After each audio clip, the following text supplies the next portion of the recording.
Então, irmãos, continuando aqui a leitura, eu vou terminar aqui a leitura, depois a gente finaliza, tá bom?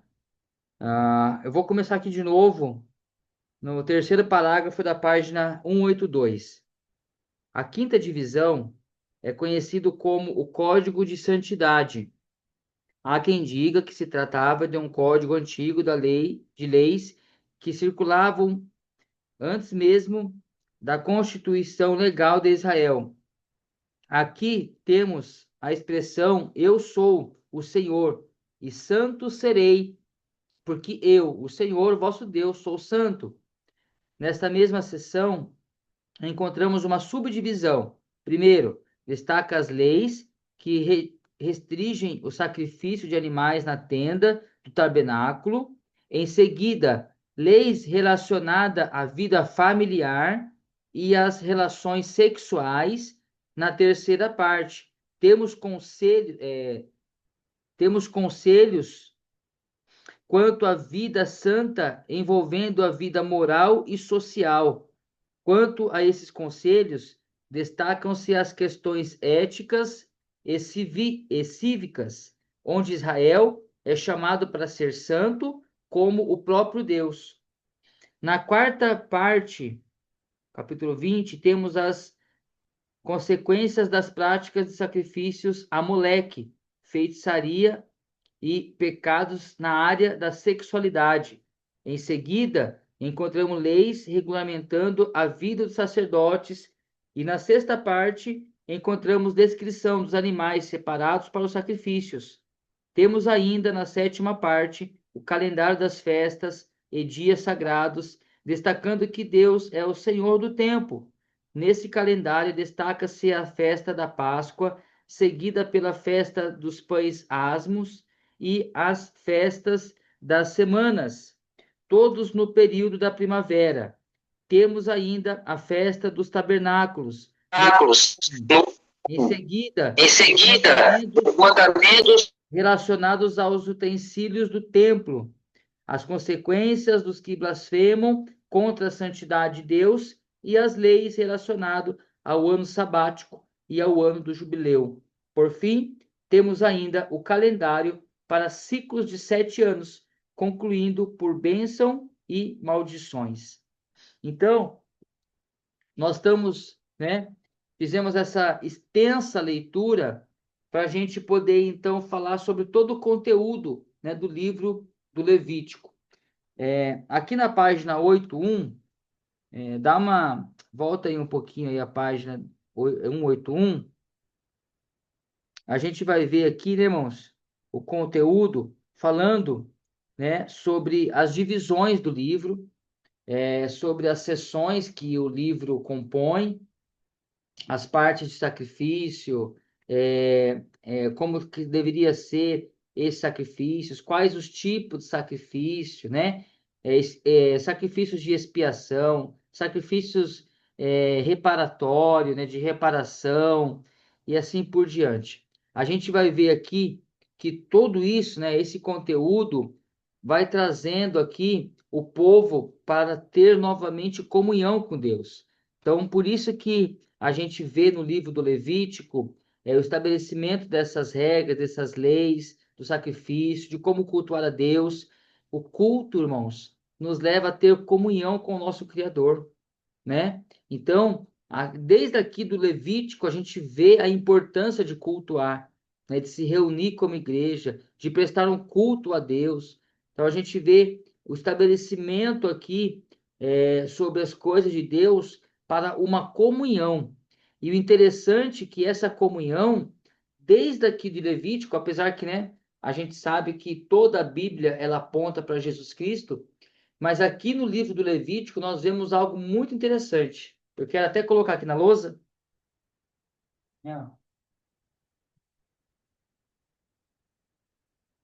Vou ver se eu consigo. Não sou muito bom de desenhar.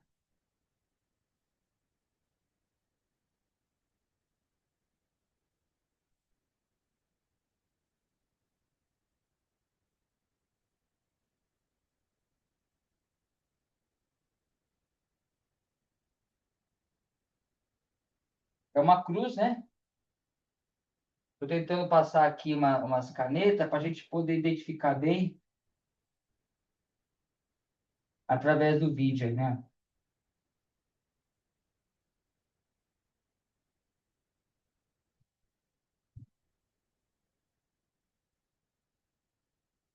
Perceba, irmãos, algo muito interessante que você já deve ter ouvido isso, né? Em culto, em algumas pregações, não sei.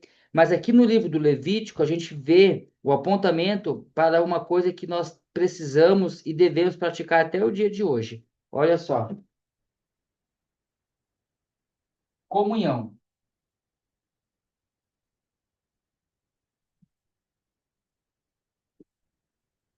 Comunhão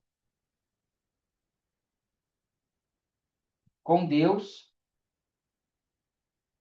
é uma comunhão vertical e comunhão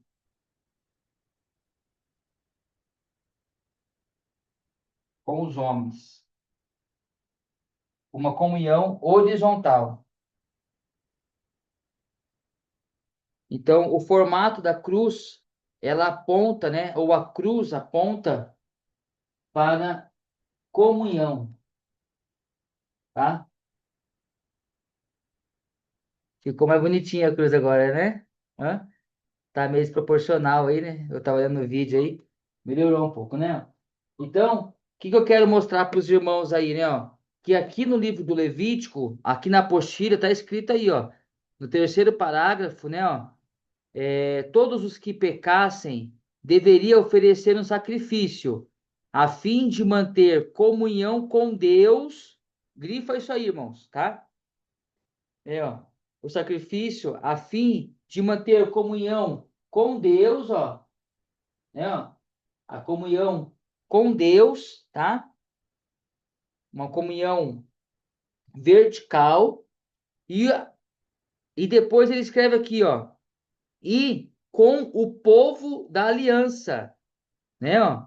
E com o povo da aliança. Então Deus estava restabelecendo a comunhão com o homem, mas sempre foi necessário que o homem também vivesse em comunhão uns com os outros. A gente vê isso aqui no Levíticos e nós vamos ver até, né, primeira de João mesmo, né? Quando vai dizer lá primeira de João, capítulo 3 verso 16, né? Que se você tem o amor de Deus na sua vida, você também entrega a sua vida pelo seu irmão, né?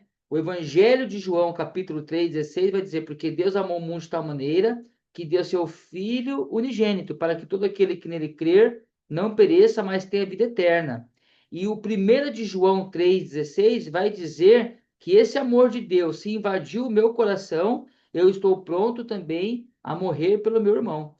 Então, aqui, ó, tá escrito isso, aqui ó, mostra isso, tá bom? A gente vê então aqui, ó, uma comunhão com Deus e uma comunhão, né, com os homens. Então, sempre foi necessário essa comunhão aí, tanto horizontal quanto vertical, ok? Tá bom? Então, o conteúdo do livro, né, ó, traz traz pra gente aí essas informações, tá? Continuando aqui, ó, na segunda divisão do livro, relata a ordenança de Arão e seus filhos como sacerdote. Aqui, irmãos, também eu preciso fazer uma pausa aqui para a gente pensar, né, sobre algo que aconteceu aqui no livro do Levítico e Deus ele fez isso, né, ou permitiu para poder ensinar o povo, né? Já ouviram falar sobre fogo estranho, né? A gente vê aqui no final aqui, ó, eu vou apontar aqui, né? Fogo.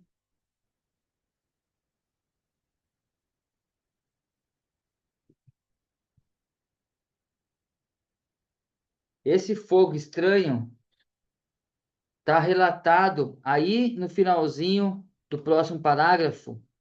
Um, dois, três. No final do quarto parágrafo, está dizendo: nessa narrativa temos ainda o acidente trágico de Nadab e Abiú, né? Abiú, filhos caçulas de Arão.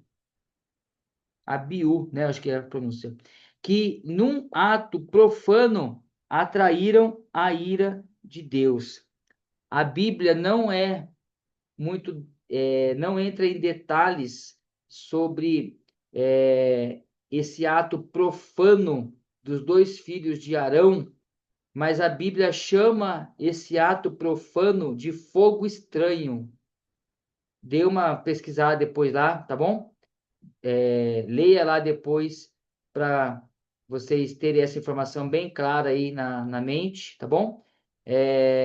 Esse fogo estranho, irmãos, certamente foi um culto oferecido pelos filhos de Arão de uma forma indevida, ok? Né?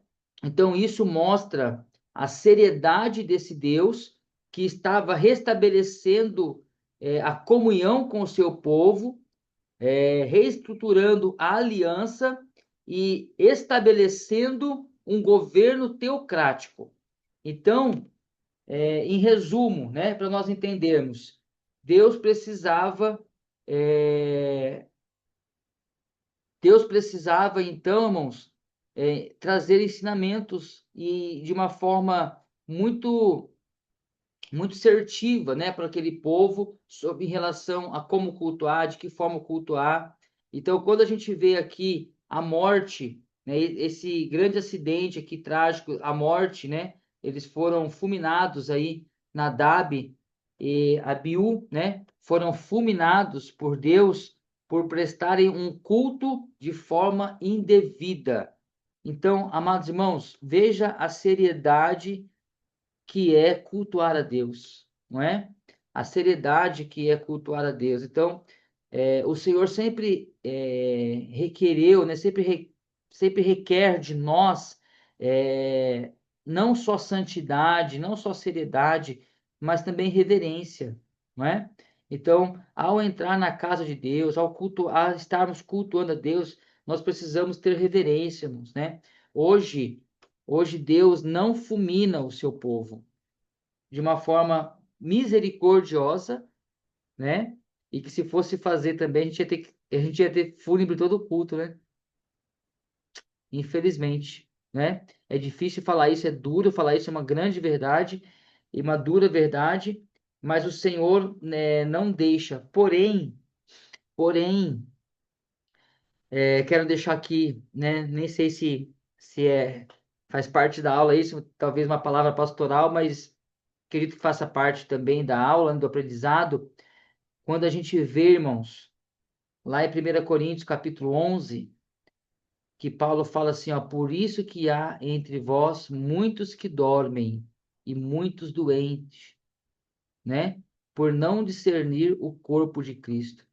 Hoje Deus não fulmina, né? Nós não temos a morte física no meio da igreja por não cultuar a Deus da forma correta. Mas quantos que estão dentro da igreja mortos espiritualmente? Não é, irmãos? Não sentem a presença de Deus, não entendem a palavra, estão com comichões nos ouvidos. O pastor Isaac trouxe uma palavra na reunião de superintendência que, assim, nos constrangeu muito, né? Chamou muito a nossa atenção. A palavra de Deus veio de encontro ao nosso coração, né? E, na ocasião, o pastor Isaac falava sobre nem todos vão ouvir, né, os nossos sermões. E é uma grande verdade, né, irmãos?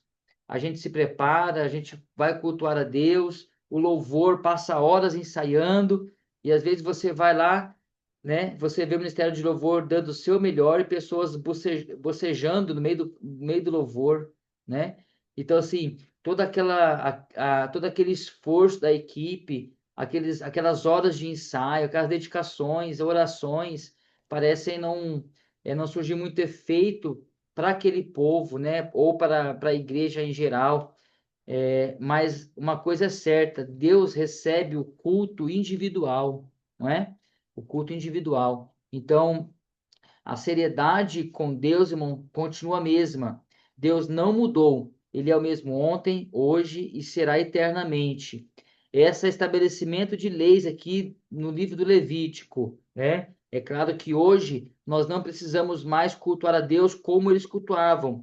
Por quê? Porque nós temos nosso grande sumo sacerdote, Jesus Cristo, que se entregou como Cordeiro Pascual, né? E entregou o sacrifício suficiente para todos nós, a ponto de não precisarmos mais sacrificar.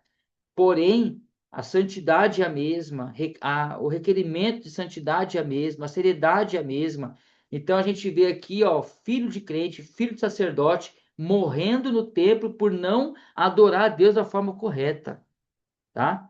Então, se Deus nos der graça, né, nós chegarmos lá, nós vamos ver também lá em Samuel, né, filhos de sacerdotes que também profanaram no templo. Então, assim, é uma preocupação, tá, queridos? Então, desculpa, né, usar da aula para falar isso, mas está dentro da lição.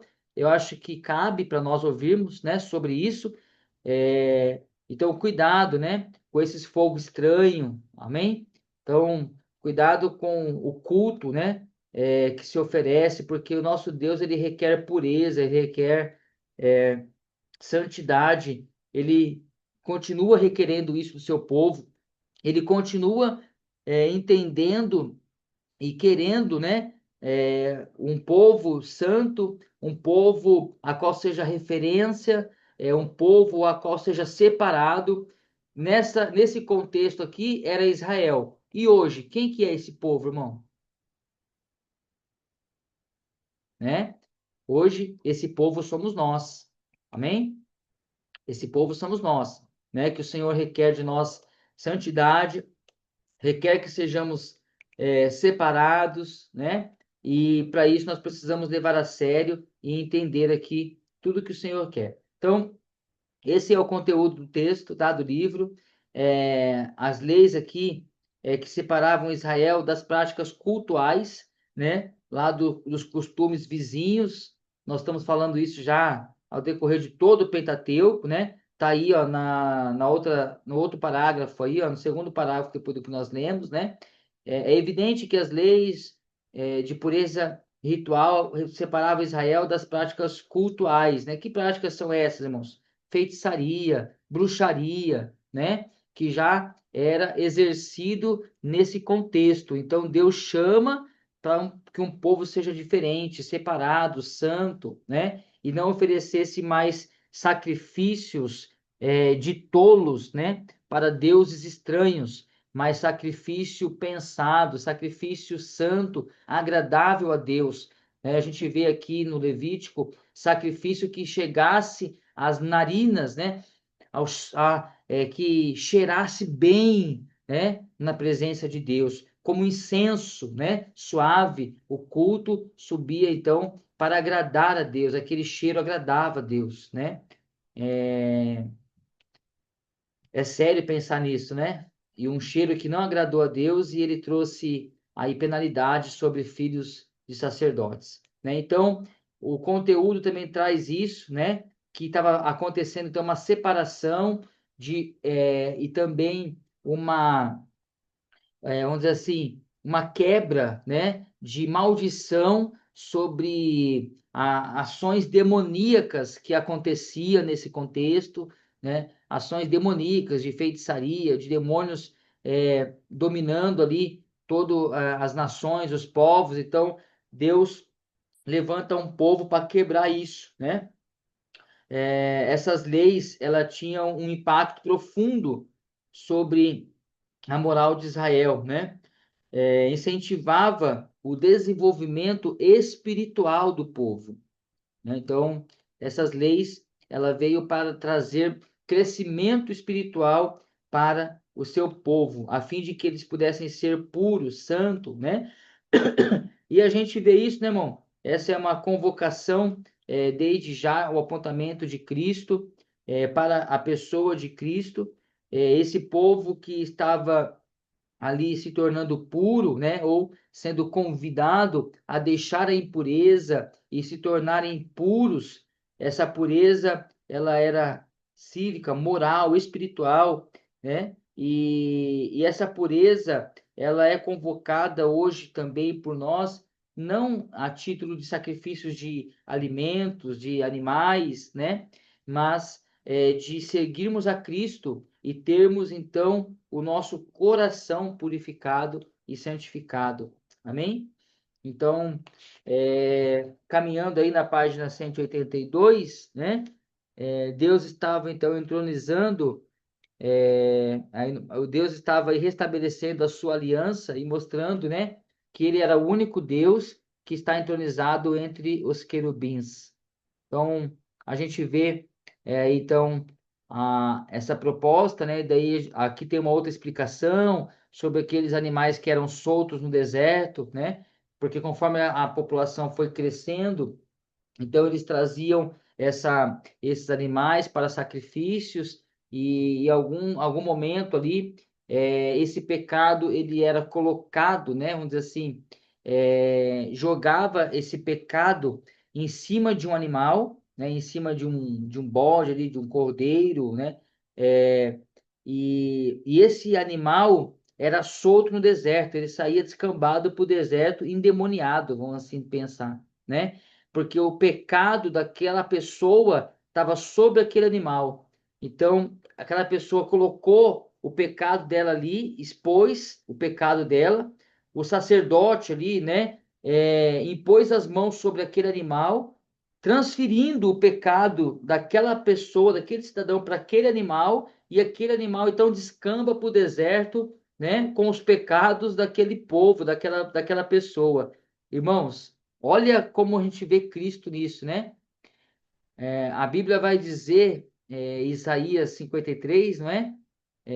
Que o castigo que nos traz a paz estava sobre ele, pelas suas pisaduras fomos sarados, não tínhamos nada de belo que fizéssemos desejar, né? Mas ele foi humilhado, o homem experimentado de trabalho.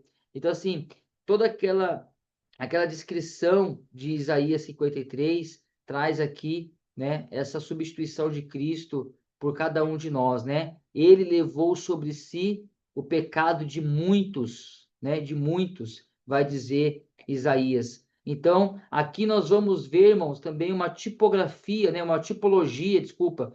Nós vamos ver aqui uma tipologia de Cristo, que pegou o pecado do povo, né? E nos tornou santo como ele é santo, né? Com a grande diferença, né? Que ele tem poder sobre a morte e sobre o pecado. Amém, queridos?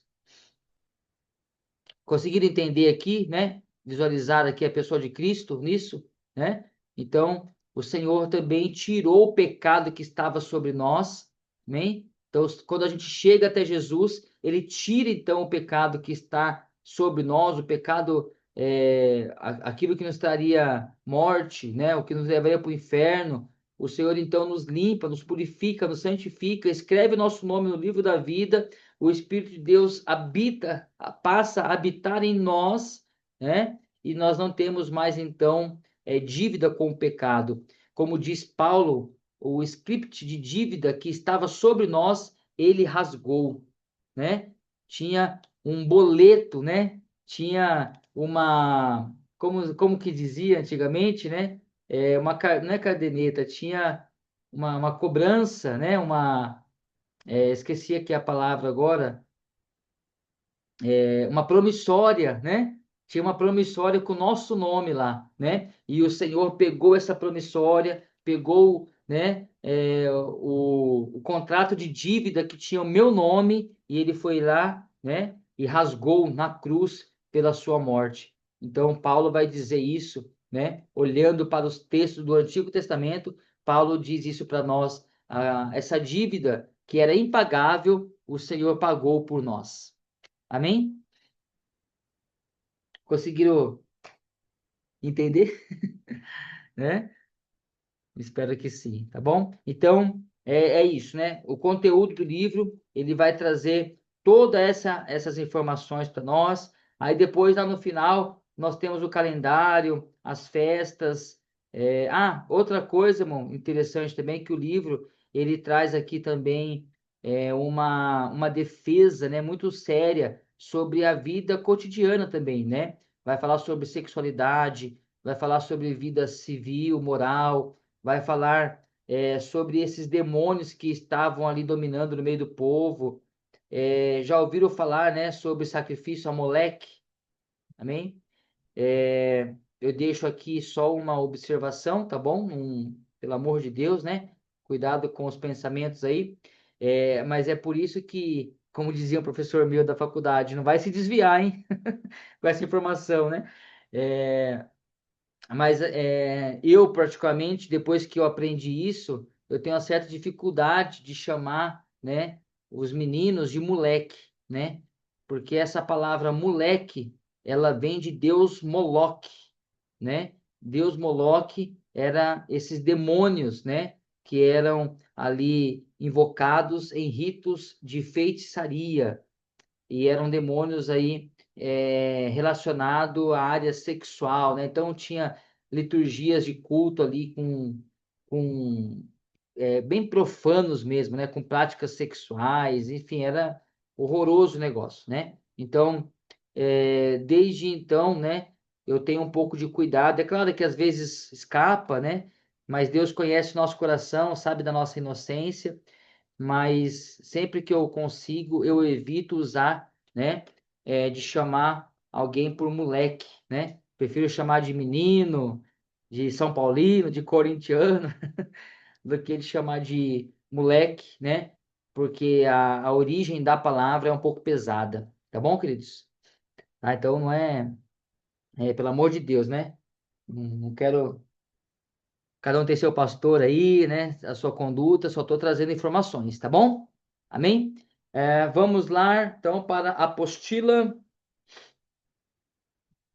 Estrutura 4.4. O livro apresenta uma facilidade de manuseio devido à estrutura. Podem ser destacar 5 categorias: dedicação, meditação, separação, consagração e ratificação, tá? Dedicação às ofertas, né? Destacando a provisão para aproximação. Meditação, os sacerdotes, capítulo 8 a 10, apropriação da provisão. Separação, o povo, né? As condições da apropriação.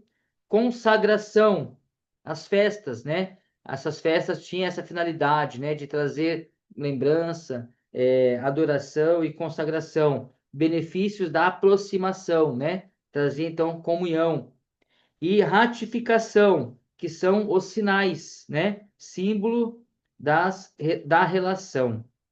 Esse modelo resume todo o conteúdo do livro e apresenta a importância das ofertas, das reflexões dos sacerdotes, da eleição do povo da aliança e do memorial como testemunha às nações, e destaca a soberania de Deus, que é governante central, que é o governante central, tá? Então, grife isso aí, ó, né? Nós estamos falando de uma nação teocrática, ok? Né? Uma nação teocrática, Deus que é governante central. Neste livro encontramos muitos tipos da obra salvífica de Jesus Cristo, ok? Então, nós vamos ver muitas coisas aqui apontando para Cristo no livro de Levítico. Teologia em Levítico. O livro apresenta temas relacionados à obra. Ah, perdão, irmãos, o vento bateu aqui. O livro apresenta temas relacionados à obra redentora de Cristo, bem como a perseverança do relacionamento de Deus com o seu povo, a descrição da presença real de Deus no meio de Israel, como a revelação de atributos como santidade, justiça, amor, sabedoria e graça.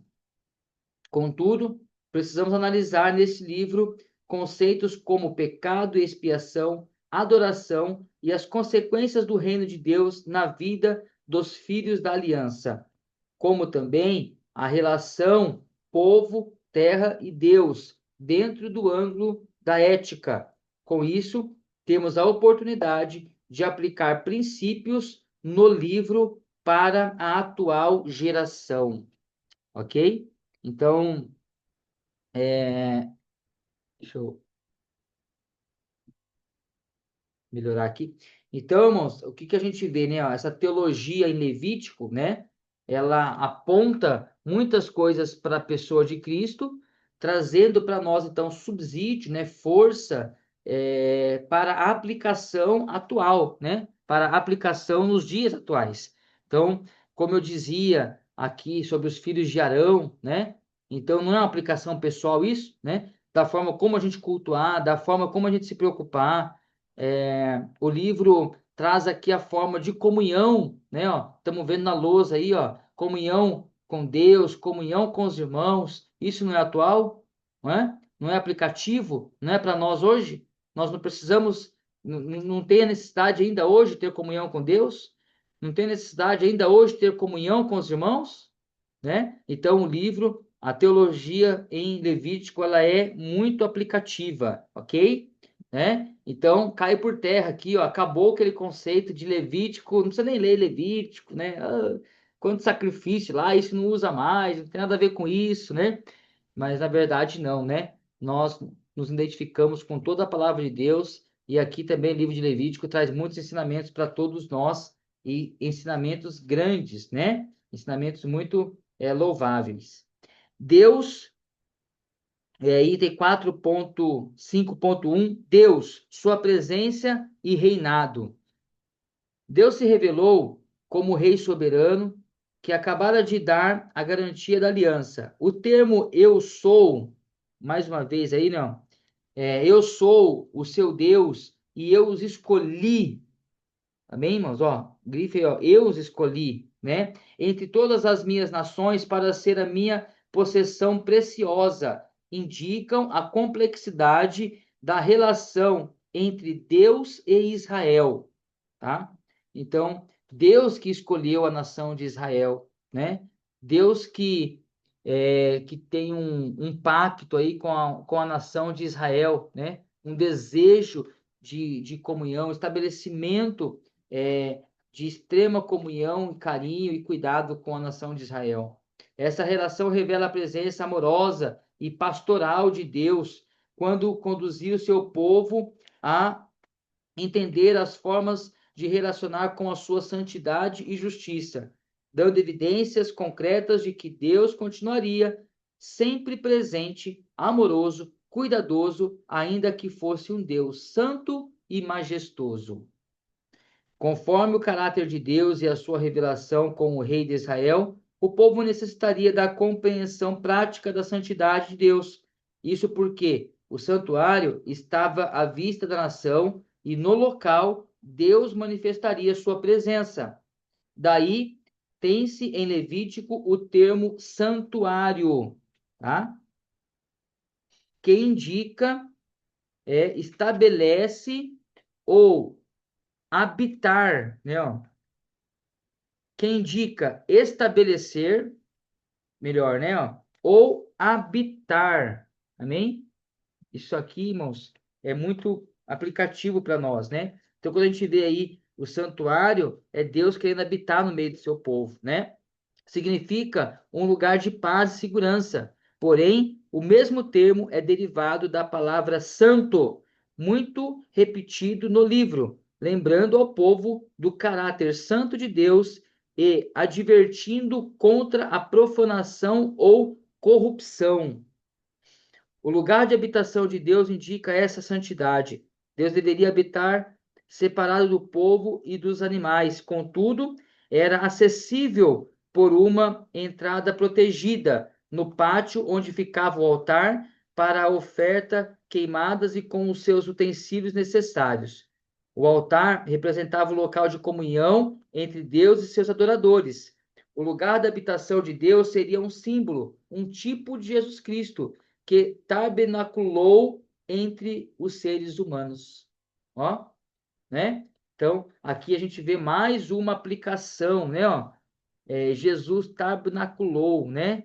Com os seres humanos. Quer dizer, habitou entre nós, trouxe íntima comunhão e comunhão perfeita, né? Da parte de Deus para conosco. Amém, queridos?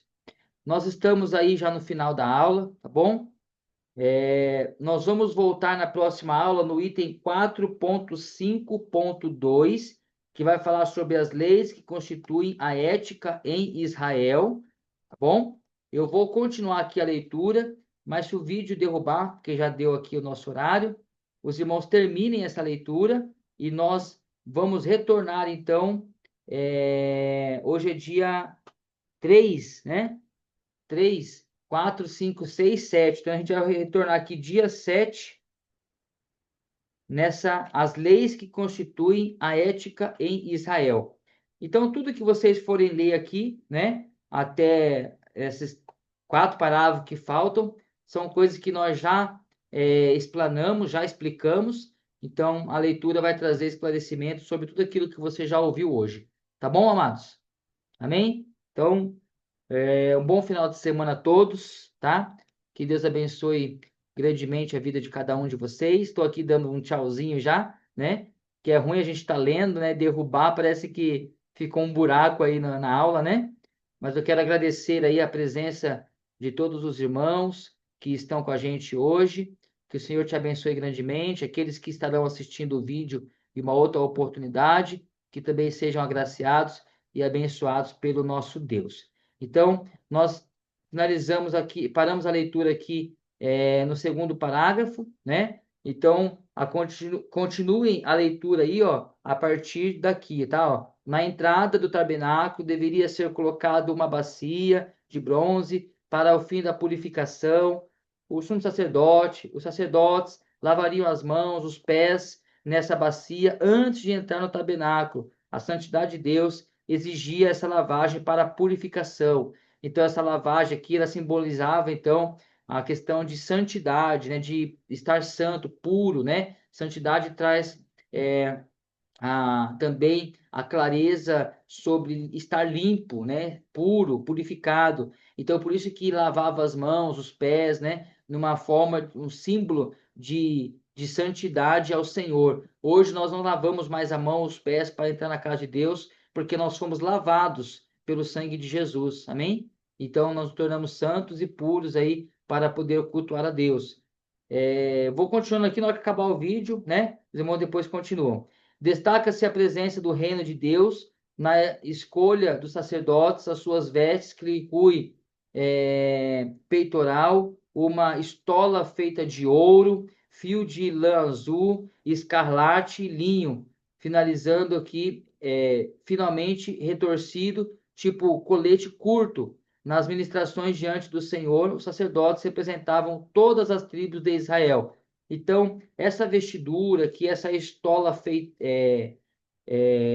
uma estola, né, feita de ouro, ela também tem todo um símbolo, né, tem toda uma questão aí também de santidade, de soberania, né, diante de Deus. Então, a gente vê todo esse rito apontando para Jesus Cristo, né? Destaca-se, então, a presença do reino de Deus aqui nisso, né? O ritual inclui o sacrifício de um bezerro, 2 carneiros sem mancha e preparação do pão, da colocação da vestimenta prescrita e a colocação de um pouco de sangue sacrificial do animal.